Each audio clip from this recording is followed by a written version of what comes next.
आता शेतकऱ्यांच्या संदर्भातील एक महत्त्वाची बातमी आहे। कांदा उत्पादक शेतकऱ्यांसमोर नवं संकट उभं ठाकलेलं आहे।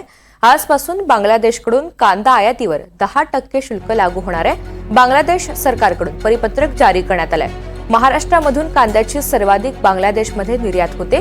कांद्याच्या भावावर परिणाम होण्याची त्यामुळे शक्यता वर्तवली जाते।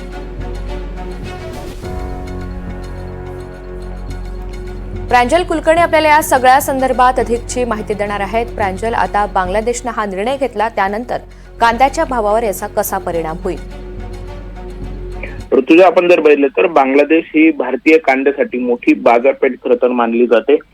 मात्र बांगलादेश सरकारने काल जो एक निर्णय घेतलेला त्यांनी परिपत्रक जारी केलेलं होतं आणि त्यानुसार आता कांदा आयातीवरती 10% आयात शुल्क हे बांगलादेशमध्ये लागू करण्यात आले आहेत। यामध्ये खरं तर जी कारणं सांगितली जात आहेत ती म्हणजे बांगलादेशमध्ये यंदा जवळपास 30% अधिक नवीन पीक जे आहेत कांद्याचं ते घेण्यात आलेलं आहे आणि त्यामुळे स्थानिक शेतकऱ्यांना दिलासा मिळावा, यासोबतच कांद्याचे भाव जे आहेत ते स्थिर राहावे या दृष्टीने खरं तर बांगलादेश सरकारने हा निर्णय लागू केला असावा असं सध्या बोललं जात आहे। मात्र दुसरीकडे याचा फटका जो आहे तो खरं तर भारतातील खास करून महाराष्ट्रातील शेतकऱ्यांना, कांदा उत्पादक शेतकऱ्यांना बसू शकतो। कारण आपण जर बघितलं तर आयात शुल्क हे त्यांनी वाढवलेले आहेत आणि त्यामुळे साहजिकच आपल्याकडचा कांदा जो आहे तो तिकडे कमी जाणार आहे।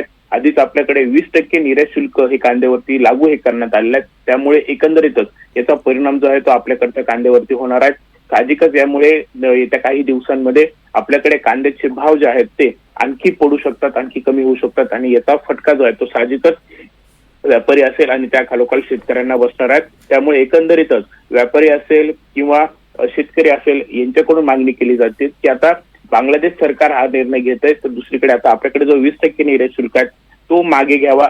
भारत सरकारने खरं तर आता कांदा उत्पादक शेतकऱ्यांना दिलासा द्यावा अशी मागणी आता ही केली जाते। त्यामुळे एकंदरीतच आता येत्या काळात कांद्याच्या भावावर याचा कसा परिणाम होतोय, यासोबतच आता भारत सरकार याबाबत काही निर्णय कांद्याबाबत घेतं का हे पाहणं महत्त्वाचं ठरणार आहे।